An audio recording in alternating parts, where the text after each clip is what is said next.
Iglesia, muy buenas tardes. Como introducción a nuestro sermón del día de hoy, quiero permitirme leer un fragmento del énfasis con el cual realizamos nuestro clamor cuando le pedimos al Señor, salva a Colombia. ¿Lo recuerdan? Ese es nuestro último clamor. Algún fragmento especial de ese énfasis decía así: amados hermanos, indudablemente los días del presente no son buenos. En el mundo entero se oyen gritos de horror y dolor de guerras injustificadas. En medio de una endemia, que lejos de irse, parece quedarse con nosotros por el resto de nuestros días, cobrando unas consecuencias muy costosas, no solo de inflación económica, de desastres financieros, de desempleo y demás, sino también de salud mental, de hogares destruidos, diferentes situaciones psicoemocionales. En nuestro país, nuevas normas constitucionales intentan callar aún más la voz de Dios, haciendo referencia a la manifestación de la Corte Constitucional sobre el aborto. Por donde camines, se percibe hambre, inseguridad, corrupción, mentira. Sumado a todo esto, estamos próximos a elegir nuevos legisladores, nuevo gobierno.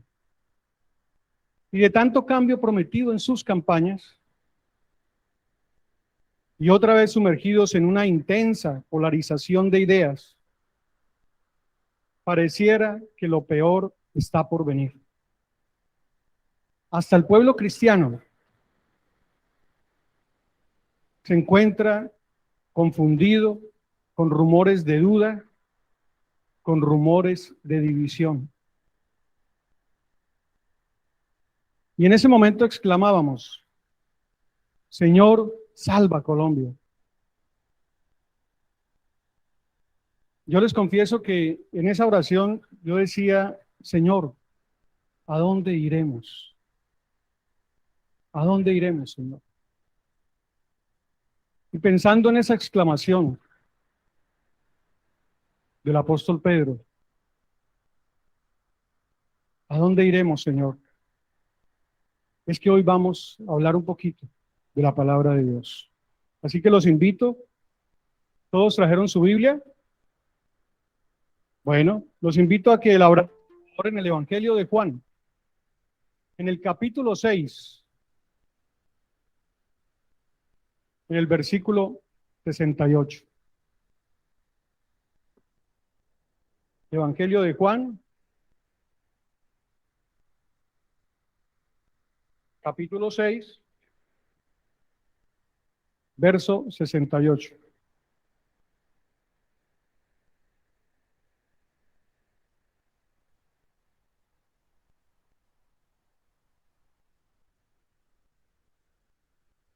¿Lo tenemos? Dice la palabra del Señor allí. Le respondió Simón Pedro: Señor, ¿a quién iremos? Tú tienes palabras de vida eterna.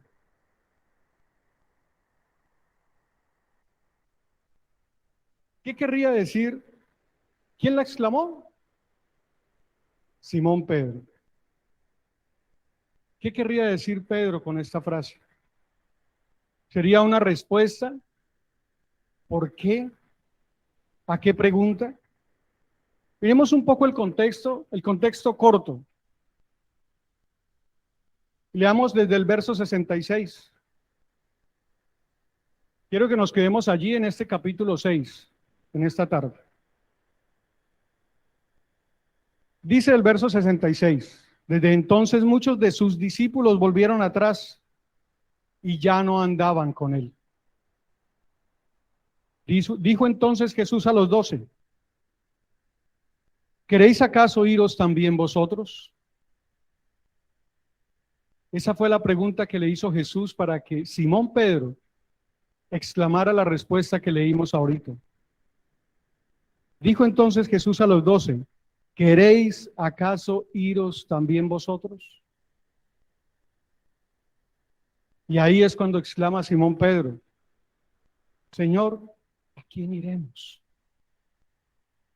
¿A quién iremos? Solo tú tienes palabras de vida eterna.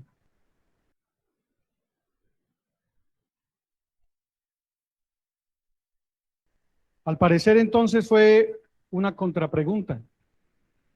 Jesús le hizo una pregunta y él respondió con una pregunta. ¿A quién iremos?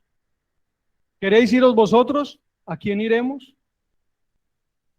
¿Qué sucedió en todo ese contexto? Analicemos un poco. Veamos el contexto un poco largo. Ya vimos el contexto corto, ahora revisemos el contexto largo. ¿Qué sucedía en esa conversación entre Jesús y los 12? Vamos arriba, en el mismo capítulo 66, desde el verso 1.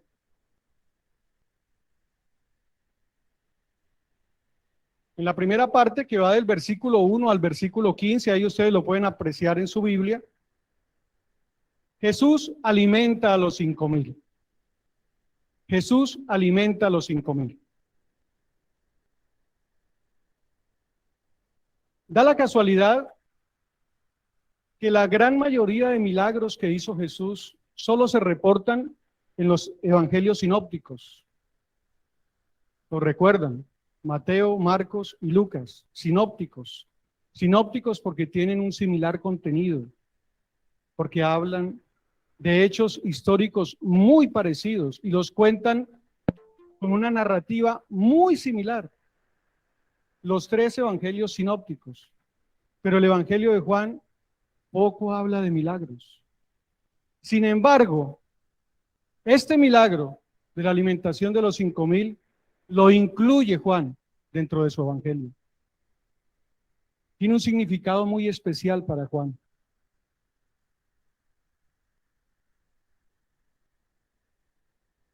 El propósito del libro de Juan está, no lo busquen, yo se los leo. En el capítulo 20, al final del capítulo 20 del Evangelio de Juan, expresa Juan el propósito del libro. Hizo además Jesús muchas otras señales en presencia de sus discípulos, las cuales no están escritas en este libro, advierte Juan. Esas señales no están escritas en este libro. Pero salva la explicación el apóstol Juan. Dice, pero estas se han escrito para que creáis que Jesús es el Cristo, el Hijo de Dios, y para que creyendo tengáis vida en su nombre. No las incluyo yo, dice Juan, pero es necesario que sean conocidas. Es necesario que las leamos, que las conozcamos. Y en ese momento fue necesario para toda la multitud que seguía a Jesús apreciar una serie de milagros, una serie de señales. Era necesario que se dieran a conocer. Sin embargo, Juan aclara que el propósito de su libro es ir a lo profundo del corazón en la parte espiritual.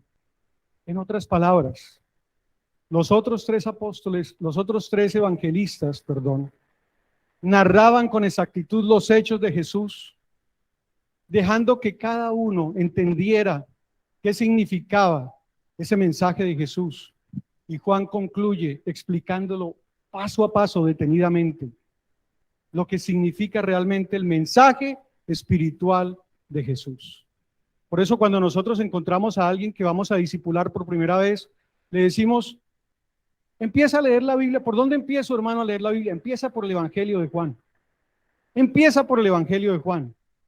El Evangelio de Juan nos da explicación exacta para no caer en religiosidad y que podamos entender lo que significa Cristo habitando en nuestros corazones. Precioso el Evangelio de Juan. Yo también recomiendo otro libro, Eclesiastés. en mi testimonio personal. Fue muy especial porque me tomó del mundo aterrizándome en la parte espiritual. Eso hace el libro de Eclesiastés.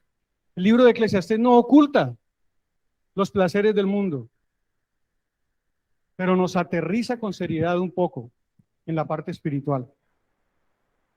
Toda la Biblia, hermanos, toda la Biblia es hermosa para empezar a estudiarla. Así que en esta primera parte, Juan explica muy detalladamente lo que significó ese milagro de la alimentación de los 5,000.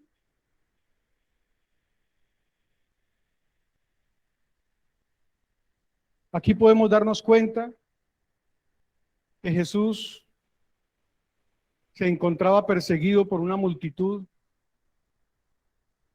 que veía señales. Veían señales. Lo seguían, dice el milagro, a más de 5,000 alimentó. Lo seguían más de 5,000 porque él estaba sanando, estaba multiplicando el pan. De hecho, esta fue la narrativa de un milagro precioso. Los 5 panes y los 2 pececillos alcanzaron para alimentar a 5,000 varones, dice la palabra del Señor, sin contar mujeres ni niños. ¿Para cuántas personas alcanzaría esta multiplicación del pan? Las señales. ¡Wow! Este es el Mesías. Este sí es. Bendito sea el nombre de Dios. Este es el Mesías. Estamos viendo milagros. Y lo seguían más de 5,000. Pero después de esto, en una segunda parte, dijimos que la primera parte iba hasta el capítulo 15. En una segunda parte, Jesús manifiesta nuevamente su poder sobrenatural. Del versículo 16 al 21. Jesús camina sobre el mar. Acuérdense ustedes que Él envió a sus discípulos adelante, váyanse en la barca, yo quiero quedarme a orar. Y empieza una tormenta. Y cuando Jesús se da cuenta, la barca de sus discípulos está en el medio del mar y ellos están aterrorizados. Y Jesús camina sobre el mar hacia ellos y llega a darles auxilio, a darles socorro. ¿Se acuerdan? Ahora es tan hermoso allí cuando Pedro le dice, ¿eres tú, Señor? Si eres tú, ven, ayúdame a caminar también sobre el mar. Y le dice, ven, camina. Se hunde Pedro y él lo regaña, hombre de poca fe. Hombre de poca fe. Tirón de orejas para el pobre Pedro. Aquí nuevamente Jesús manifiesta su poder sobrenatural. En esta segunda parte de ese capítulo 66, Jesús camina sobre las aguas. Todo eso se rumorizaba en ese momento en Galilea. ¡Wow! Jesús, el que dice ser el Mesías, el enviado de Dios, multiplica el pan, multiplica los peces, camina sobre el mar, aplaca las tormentas. ¡Wow! Ese es el Mesías. Y en la tercera parte la gente busca a Jesús, del capítulo 22 al 24. Ahí narra perfectamente Juan el por qué la gente buscaba a Jesús. La gente estaba del otro lado del mar y vio que no había habido allí más que una sola barca y que Jesús no había entrado en ella, ni sus discípulos, sino que estos se habían ido solos. Pero otras barcas habían arribado de Tiberias junto al lugar donde habían comido el pan después de haber dado gracias al Señor. Cuando vio pues la gente, y estos son los 2 versículos clave, el 24, perdón. Cuando vio pues la gente que Jesús no estaba allí, ni sus discípulos, entraron rápidamente en las barcas y fueron a Capernaum buscando a Jesús, al milagroso, al de las señales, al que hace milagros. Y dice el 25, y hallándole al otro lado del mar le dijeron, Rabí, ¿cuándo llegaste acá? ¿Por qué te nos perdiste? ¿Por qué te nos fuiste? Te seguíamos, queremos estar detrás de ti, porque tú sanas, porque tú aplacas la tormenta. Ya vamos llegando un poquito a entender esa situación de esa conversación de Jesús con Pedro, ¿verdad? La gente buscaba a Jesús.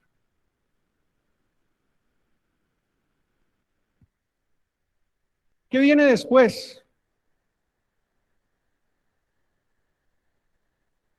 Ahí en sus Biblias, en la mayoría de Biblias aparece titulado, desde el versículo 25 en adelante. Jesús es el pan. Jesús es el pan de vida. Aquí comienza Jesús a bajarlos de la película en la que se estaban preparando.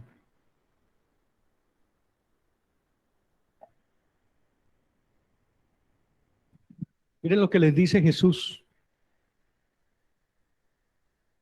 De cierto os digo.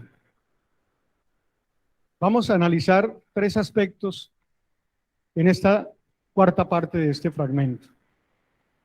El primero, se titula Jesús es el pan de vida, ¿no?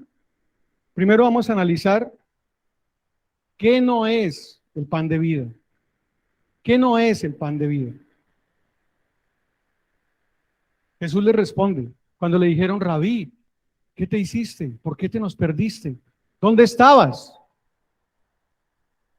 Y Jesús le responde, de cierto os digo, que me buscáis, no porque habéis visto las señales, sino porque comisteis el pan y os saciasteis. Pero si estaban viendo señales, ¿qué querría decir entonces Jesús?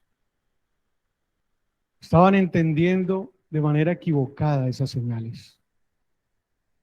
No habían observado las verdaderas señales, solo vieron lo físico, lo palpable a nuestros ojos. Comisteis el pan y os saciasteis. Por eso me buscáis. Por eso me seguís. Y les dice en el 27, trabajad no por la comida que perece, sino por la comida que a vida eterna permanece, la cual el Hijo del Hombre os dará, porque a este señaló Dios el Padre. Hay una comida que perece. Lo que ustedes han visto perece. Es efímero, se va. El pan que ustedes buscan, el pan que les encanta, que yo les multiplique, es un pan que perece. Trabajen por el pan que no perece.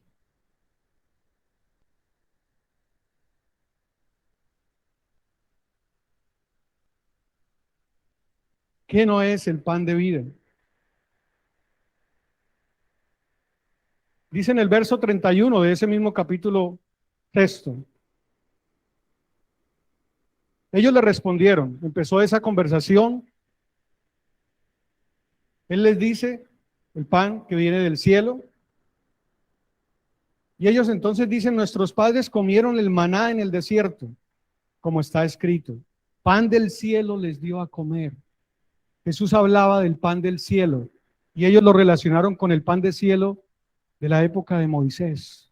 Inmediatamente, nuestros padres comieron de ese pan y ese pan venía del cielo. Efectivamente, ese pan venía del cielo, pero mira lo que les dice Jesús. De cierto os digo, no os dio Moisés el pan del cielo. Pero si ese pan venía del cielo, claro, y el pan que comemos en nuestras mesas, ese pan viene del cielo. Pero no es el pan de vida al que se refiere Jesús. ¿Qué estaba sucediendo entonces? ¿Estaríamos interpretando mal? Aquí vale la pena entender que a veces nos podemos confundir con el pan.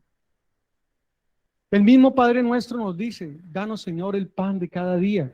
¿Y quién no ha pensado en el pan de la provisión cuando expresa esa oración? ¿Quién? Porque yo soy el primero. Desde pequeñito crecí creyendo que en esa oración yo pedía el pan de la provisión. Danos el pan de cada día. ¿Qué no es el pan de vida? Vuestros padres comieron el maná en el desierto y sin embargo murieron, dice Jesús. Comiendo ese pan de vida, murieron. Ese pan que viene del cielo. En Mateo 6:25 y siguientes, yo creo que ustedes lo recuerdan. Si quieren podemos buscarlo.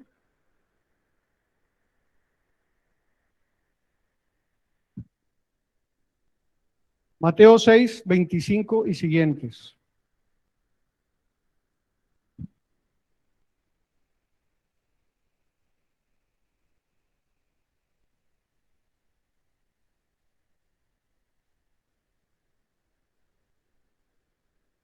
¿Lo tenemos?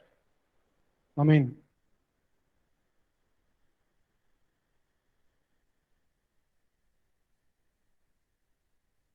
Pero yo no lo tengo.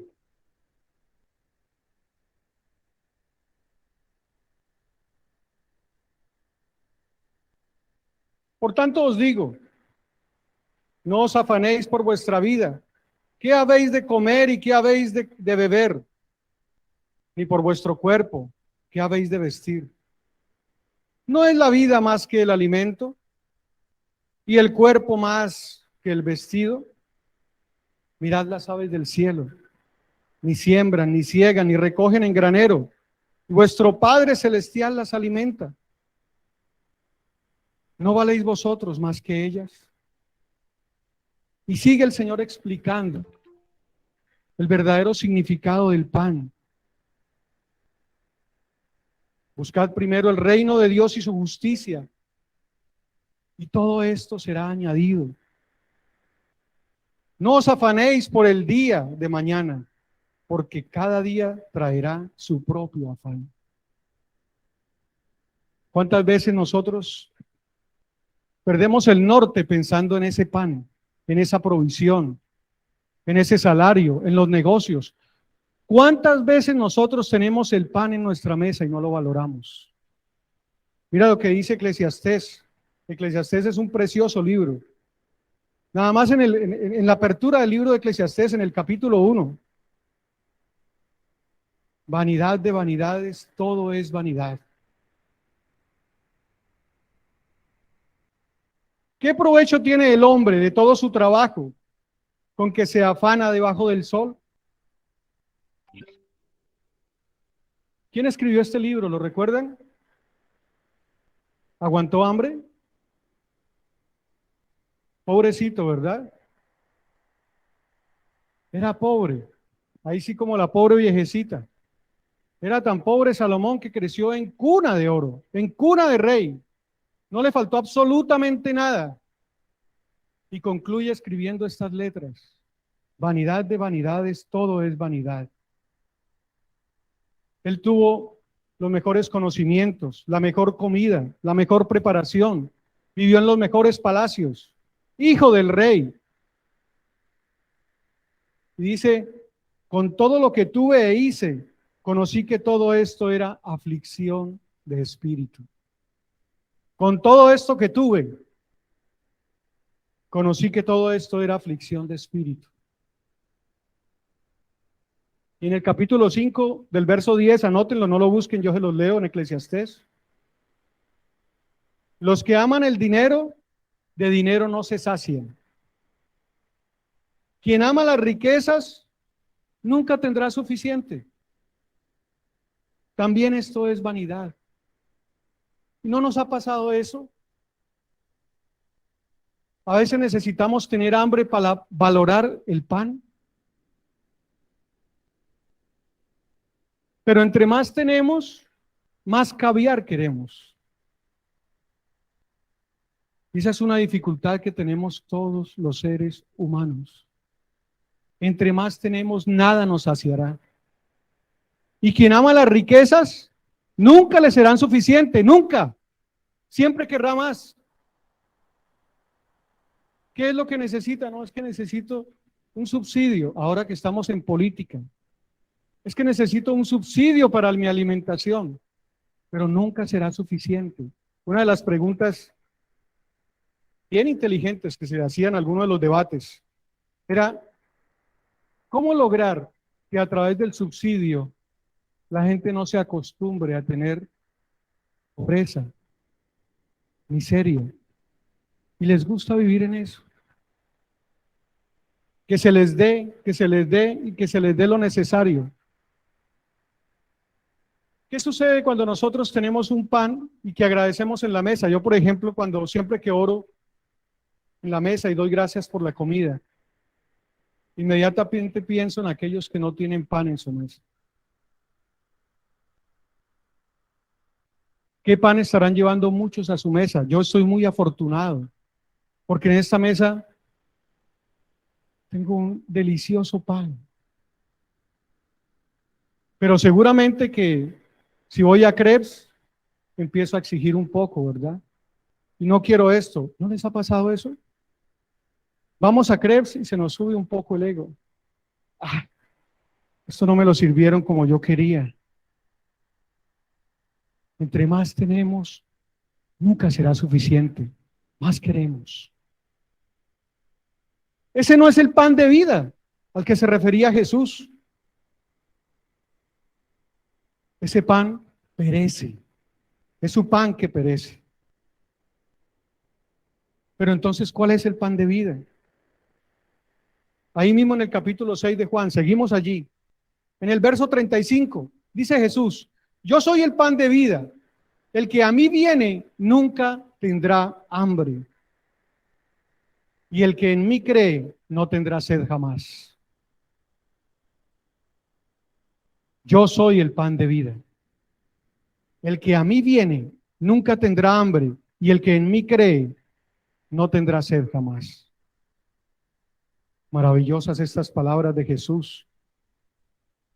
Por eso en el Evangelio de Juan, Jesús manifiesta los 7 yo soy. Yo soy el pan de vida. Recuerdan los otros, ¿no? Yo soy el pan de vida. Yo soy la luz del mundo. Yo soy la puerta de las ovejas. Yo soy el buen pastor. Yo soy la resurrección y la vida. Yo soy el camino, la verdad y la vida. Yo soy la vid verdadera, dice Jesús. Coincidencialmente, todas están expresas en el Evangelio de Juan. Los 7 gran yo soy de Jesús. Y ahora dice, yo soy el pan de vida. Y el que come de este pan nunca tendrá hambre, ni tendrá sed jamás. En el verso 47 y 48 dice Jesús, véalo usted mismo. El que cree en mí tiene vida eterna. Yo soy el pan de vida. En el verso 54, el que come mi carne y bebe mi sangre tiene vida eterna, y yo le resucitaré en el día postrero. Pero me llama la atención algo. En estos 2 versículos que acabamos de leer, Jesús usa el presente. Tiene, no tendrá. Tiene. Véalo usted mismo en su Biblia. El que cree en mí tiene vida eterna. Y dice el 54, el que come mi carne y bebe mi sangre tiene vida eterna. Y entonces cuando hablamos del pan de vida y de vida eterna, ¿qué idea tenemos nosotros de lo que es la vida eterna? ¿Cuál es la idea que nosotros tenemos de lo que es la vida eterna? Cuestiónate allí donde estás ahora mismo. Pensando en este sermón, el lunes me llamó una hermana de esta iglesia.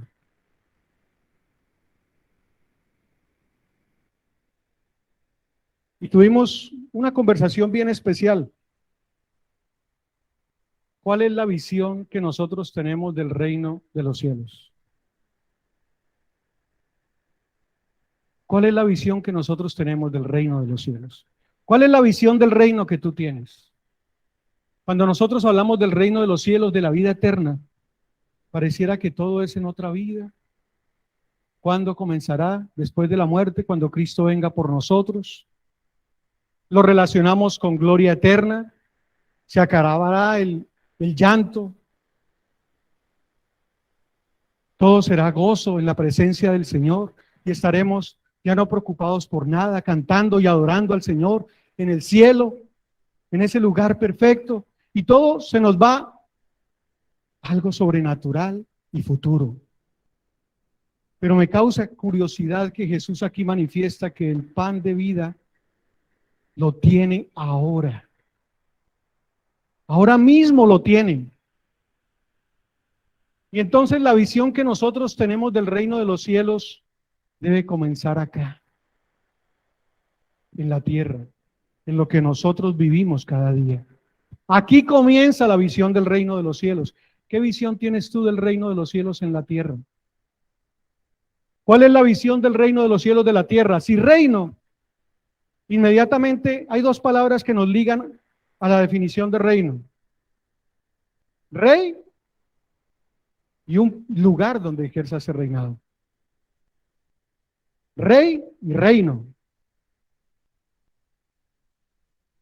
Entonces, si el reino de los cielos, en esa visión que nosotros podemos tener del reino de los cielos aquí en la tierra, si el reino de los cielos necesita un rey, ¿quién es el rey?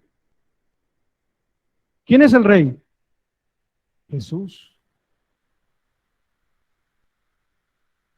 Él es el rey y comienza a reinar en tu corazón. Justamente no reina en toda la tierra, en toda la humanidad, porque todos no le han recibido, porque todos no le han conocido. Y esa es la visión que tenemos en su segunda venida, que Él vendrá a reinar ahí sí en toda la creación, en toda la tierra, en todo ser, porque todos le verán. Pero ahorita en este momento comienza en tu corazón, en el mío. Ahí es el lugar donde reina el Señor. Y esa es la situación. Él gobierna nuestra vida. Él realmente está gobernando ahora en nuestro corazón. Le decimos Señor, Él es el Señor de nuestras vidas. Nos vamos a nivel 1. ¿Recuerdan ustedes allí? Cuando en la sillita de nuestra vida estaba sentado yo. Ahí estoy bien sentado yo. Y al recibir a Cristo me bajo de la silla en humildad y permito que Cristo se suba en ese trono de mi vida y que empiece a reinar en esa visión del reino de los cielos para mi vida. Pero no es una visión de un reino donde no haya sufrimiento, donde no hayan pruebas, donde no haya dolor. Así no es. Seguimos aquí en el mundo. Y Cristo gobierna nuestro corazón. Y si lo tenemos a Él, tenemos un Dios de victoria para enfrentar esas pruebas. Nos lo decía nuestro pastor hace 8 días. La depresión, la ansiedad, ¿lo recuerdan? Aquí no lo dice Jesús en Mateo cuando lo acabamos de leer. Jesús, el afán y la ansiedad. Ahí empieza la terapia del reino de los cielos para nuestra tierra, para nuestra cotidianidad. Ahí empieza la palabra del Señor a tener poder. Ahí empieza el pan de vida a tener poder en nosotros. Ahí empieza el pan de vida a tener vida eterna en cada uno de nosotros. Ese es el pan de vida. Esa es la visión del reino de los cielos aquí en la tierra. Ahora, en cada uno de nosotros.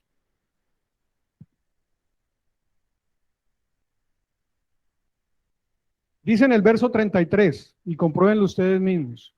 El pan de Dios es aquel que descendió del cielo y da vida al mundo. Da vida al mundo.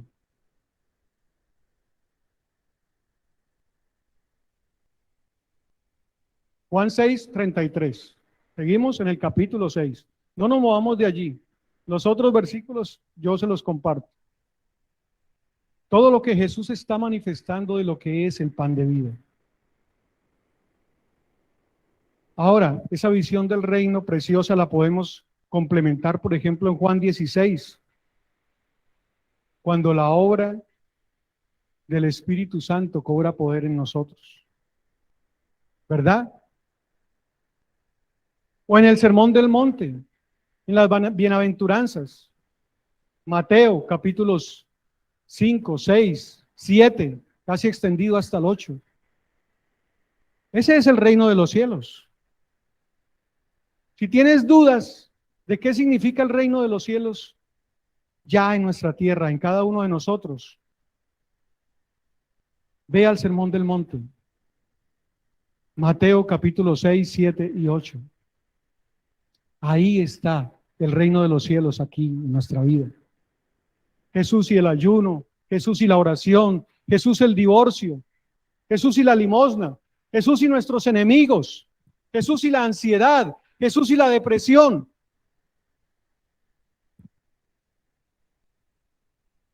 MacArthur decía un comentario muy precioso sobre el Sermón del Monte y decía que es la maravillosa manifestación de Jesús enseñando que la ley por sí misma se convierte en imposible cumplirla. Pero concluye este Sermón del Monte en esa manifestación especial del poder del Espíritu Santo, obrando en ese cumplimiento de la ley. Es maravilloso cómo podemos entender a través del Sermón del Monte y de las enseñanzas de Jesús cuál es el reino de los cielos para cada uno de nosotros aquí en la tierra. No esperemos a la eternidad. No vivamos una vida de sufrimiento cargados. Esperemos que Cristo venga, ojalá que venga pronto por nosotros. Es ahora que podemos disfrutar de Él. Y en el mismo capítulo 16, y quienes lo han estudiado, precioso, pero quienes no, es hora de empezar a abrir la palabra del Señor y a encontrar el pan de vida para nosotros. Ahí mismo habla el Señor en el capítulo 16 que la tristeza se convertirá en gozo. Yo he vencido al mundo, dice el Señor. Os he hablado todas estas cosas para que tengáis en mí paz. Para que en mí tengáis paz. Porque en el mundo tendréis aflicción. Pero confiad, yo he vencido al mundo. Confiad, yo he vencido al mundo. ¿Qué tenemos entonces que hacer nosotros para recibir el pan de vida? Eso le preguntaron ahí mismo en el capítulo 6 de Juan, en el verso 29. Jesús da la explicación del pan de vida y todos le preguntan en el verso 28. Entonces le dijeron, ¿qué debemos hacer para poner en práctica todas esas obras? ¿Qué tenemos que hacer? Y él responde en el 29, esta es la obra de Dios, que creáis en el que Él ha enviado. Pero fíjense las palabras de Jesús, cada palabra es detallada. Esta es la obra de Dios. Cuando habla de la obra de Dios, habla de la obra de su deidad completa, Padre, Hijo y Espíritu Santo. Esta es la obra de Dios, que creáis en el que Él ha enviado. Esa es la obra de Dios completa, a través del Padre, que es su voluntad, su deseo, su anhelo, a través del Hijo, ese Dios enviado a hacerse hombre, a morir en la cruz por nosotros, y a través de su Espíritu Santo rearguyéndonos en nuestra vida diaria, acompañándonos en nuestra vida diaria. Que creáis, dice Jesús, eso es lo único que tenéis que hacer, que creáis.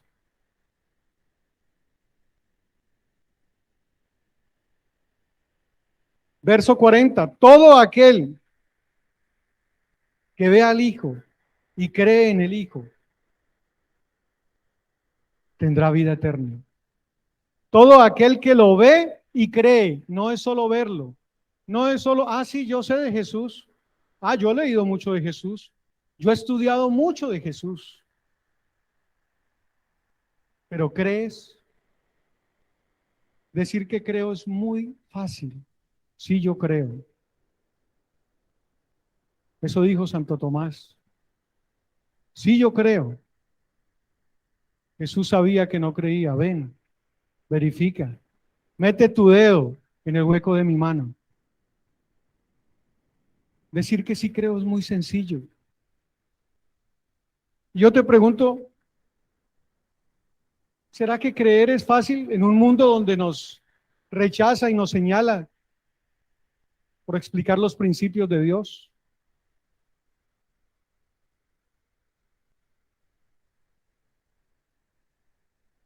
¿Será que comer el pan y el vino de la Santa Cena cada mes nos sacia aquí haciéndolo?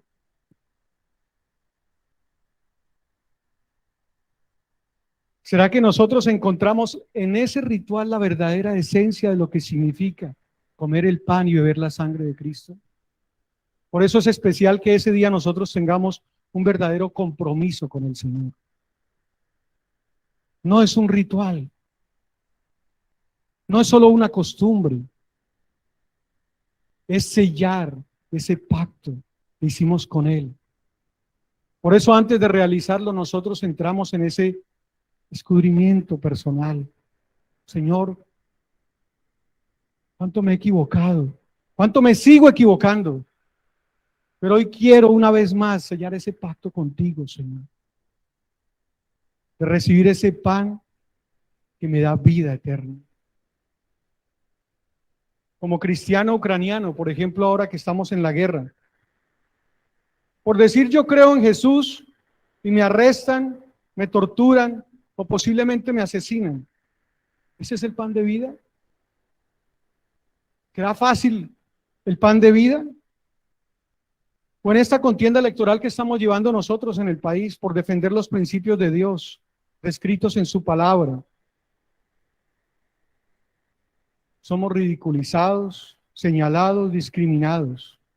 ¿Ese es el pan de vida?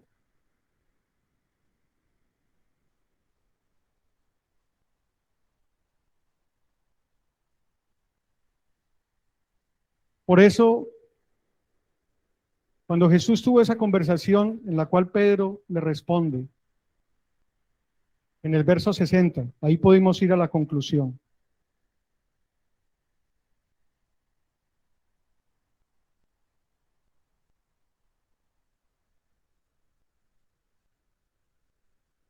Después de que Jesús dio esa explicación de lo que era el pan de vida, al oírlas muchos de sus discípulos dijeron, dura es esta palabra, ¿quién la puede oír? Dura es esta palabra, ¿quién la puede oír? Y fíjense lo que dice allí. Sus discípulos dijeron, no eran ya los 5,000 que le seguían, eran sus discípulos los que estaban recibiendo doctrina de Jesús. Dijeron, dura es esta palabra, ¿quién la puede oír?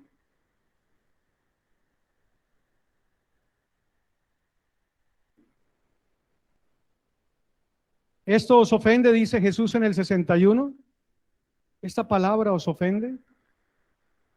Y en el 63, la carne no aprovecha, el espíritu es el que da vida. Y las palabras que yo os he hablado hoy son espíritu y son vida. Por eso en el 66 dice que muchos se fueron. Muchos de sus discípulos volvieron atrás. Ya no andaban con él. Prefirieron vivir su propio reino. Prefirieron elegirse como sus propios reyes, construir su propio reino en la arena y esperar a que una tormenta destruyera ese reino. ¿Cuántas veces hemos pensado en aquellos hermanos que ya no están con nosotros? No porque se fueron a la presencia del Señor, sino aquellos que volvieron atrás. Dura es esta palabra y muchos volvieron atrás. Muchos volvieron atrás. Y entonces les pregunta Jesús en el 67, ¿queréis iros también vosotros? ¿Con quién hablaba aquí Jesús? ¿Con quién? Más concreto, ¿con quién? Con los apóstoles, con los 12. A ellos 12 les dijo, ¿queréis también iros vosotros? Ahí estáis escuchando esta palabra tan dura, tan difícil de entender. ¿Queréis iros también vosotros? Ese es Jesús. Es el Jesús que ama, que enseña, que advierte, que anima, pero que no obliga. ¿Queréis iros? El Jesús que le duele, que llora cuando nos vamos, pero que no obliga. El Jesús que perdona cuando volvemos. El Jesús no de segundas oportunidades, sino de enésimas oportunidades. Ahí está el Jesús, pero no obliga. ¿Queréis iros también vosotros? Esa es la pregunta que nos hace el Señor en esta tarde. ¿Queréis iros también vosotros? Yo te invito a que te pongas de pie.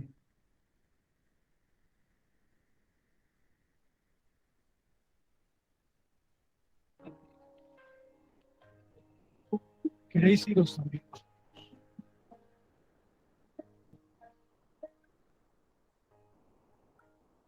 Cierra tus ojos y dile, estás. No te apresures a decir, no, yo no me quiero ir. ¿Cómo se le ocurre? Medita un poco. ¿Cuántas veces has querido irte? Porque esta palabra es muy dura.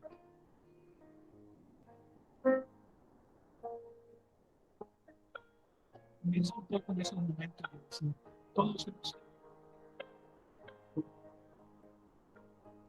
Medita un instante aquí donde estás. Esta palabra en ocasiones se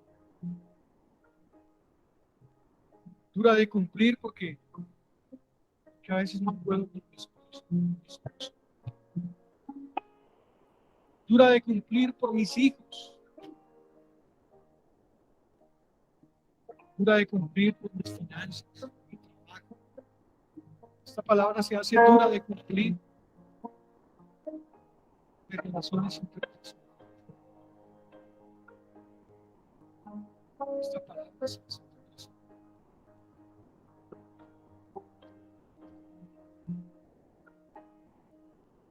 tal vez se hace dura que yo mismo soy terco. Esa dificultad la tengo dentro de mí. Que a muchas cosas de tu papá le digo que sí. Hay otras que me aferro al no. Está diciendo.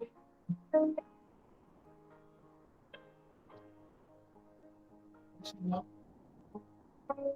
queremos reconocer que muchas veces nos sentimos que nos queremos. Queremos que tú, Señor, nos aferres. Nos trates duros, Señor, no sueltes.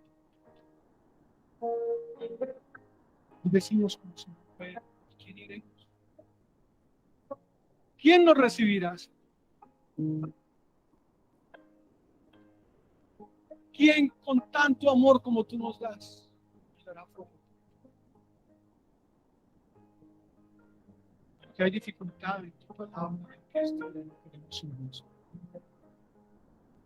Hoy hacemos un compromiso. No nos iremos. Tal vez como lo hizo Pedro.